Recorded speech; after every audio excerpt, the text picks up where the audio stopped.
Hola, mi nombre es Claudia Patricia Vargas Marín, soy de la ciudad de Pereira. Mis expectativas frente al curso son aprender y sacar el mayor provecho de este, logrando los objetivos propuestos al inicio del semestre. A continuación se presenta la identificación del efluente y aguas residuales, procedencia del efluente gaseosa, fosfato, postobón, S.A.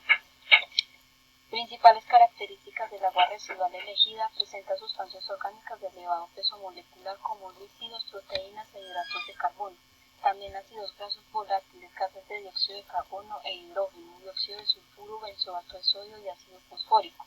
El caudal medio es de 561.600 metros cúbicos sobre segundo. La demanda bioquímica de oxígeno es de 3 miligramos sobre metros cúbicos y la demanda química de oxígeno es de 6 miligramos sobre metros cúbicos. Se presenta la fotografía del lugar impactado por la actividad. Este lugar es la Quebrada La Víbora de la ciudad de Dos Quebradas.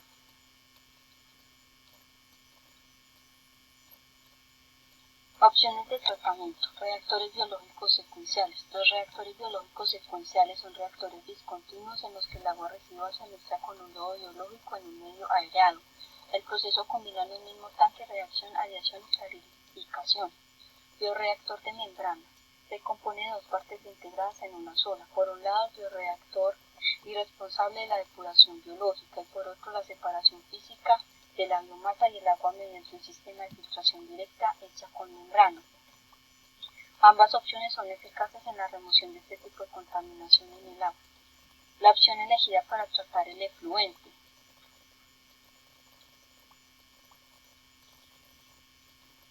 Se elige la opción 1, la cual es reactor biológico secuencial, ya que es una opción de fácil uso. Su control y manejo no es complicado, se basa en un solo reactor, tolera variaciones de caudal y carga. Su eficiencia es alta, no genera impacto visual y ocupa menos espacio que cualquier otra tecnología. Funcionamiento del equipo: es un sistema de biodigestión aeróbica. Se muestra la vista de la planta.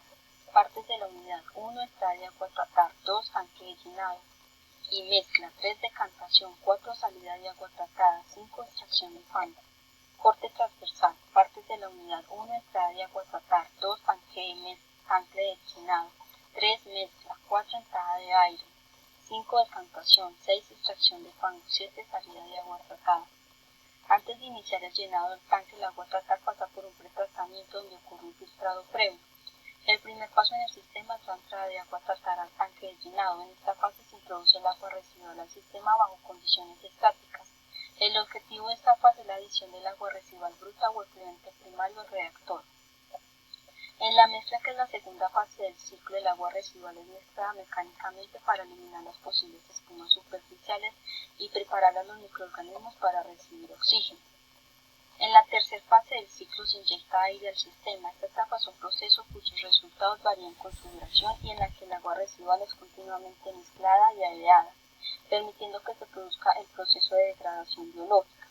El cuarto ciclo, llamado etapa de decantación, se generan condiciones de reposo en todo el tanque para que los lodos puedan decantar. El objetivo de esta fase es permitir la separación de sólidos para conseguir un sobrenadante clarificado como efluente. En las fases de salida de agua tratada y extracción de fango, el agua tratada es retirada del tanque mediante un sistema de eliminación de sobrenadante superficial. Finalmente se purga el lodo generado para mantener constante la concentración de él. Los lodos generados pasan a otro proceso de espesamiento y digestión. El agua tratada es filtrada y desinfectada, siendo esta agua el efluente que será vertido en el medio receptor. La eficiencia del sistema para la remoción de la DBO es del 97% y la eficiencia de la remoción para la DQ es del 80%. Las referencias que se utilizaron para el trabajo fueron: evaluación de la tratabilidad de la mezcla de aguas residuales procedentes del sector material Manizales por Luisa Fernanda Montoya y Alexandra Ospina, y panorama del tratamiento de aguas residuales con tecnología anaerobia en la costa atlántica colombiana por Jenny del Carmen y Elena Vázquez. Muchas gracias.